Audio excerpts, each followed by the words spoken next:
Noong year 1603 po, ang imahe po ng Mahal na Birhen ay nabingwit po ni Juan Maningkad sa ilog Pacific River.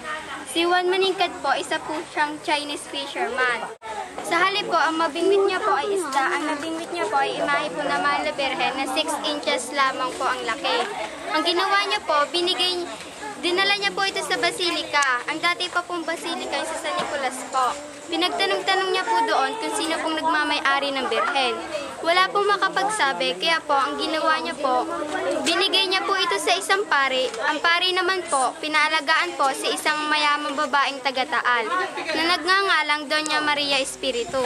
Sa katuwaan po ni Doña Maria Espiritu, pinagawa niya po ito ng lalagyan. Kung tawagin po yung urna. Tuwing lumalalim po yung gabi, nawawala po siya. Tapos po, kinabukasan, bumabalik po siya. Ang pangyayari pong yan ay pinagbigay alam po ni Doña Maria Espiritu sa pari. Hindi po makapaniwala ang pari.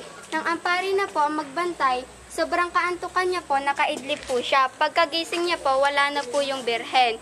Tapos po, lumipas po yung mga araw, hindi pa rin po bumabalik yung Birhen.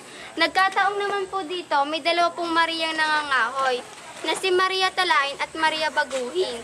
Nauuwa po yung dalawang Maria dito.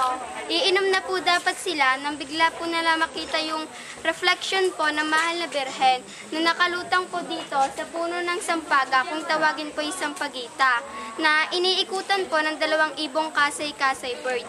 Kung sa English po ay kingfisher bird. Hindi po kasi mabigkas dati ng mga Kastila ang kasay-kasay, kaya po ginawa po nilang kaysasay.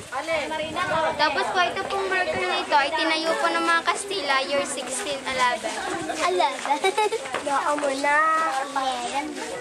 Tapos po ito po, may dalawa po itong bukal po. Ang sa kabila po, sa kaliwa po ipang ulo. Sa kanan naman po ipang katawan po. Ang lalim po nito ay 11 feet, yun naman po ay 6 feet. So po, pag natutupad po yung wish nyo, babalik po kayo, mag-aalay po kayo doon ng bulaklak na orchids na violet or white po. Ano pangalan mo? Shane po. Shane ano? De Leon po.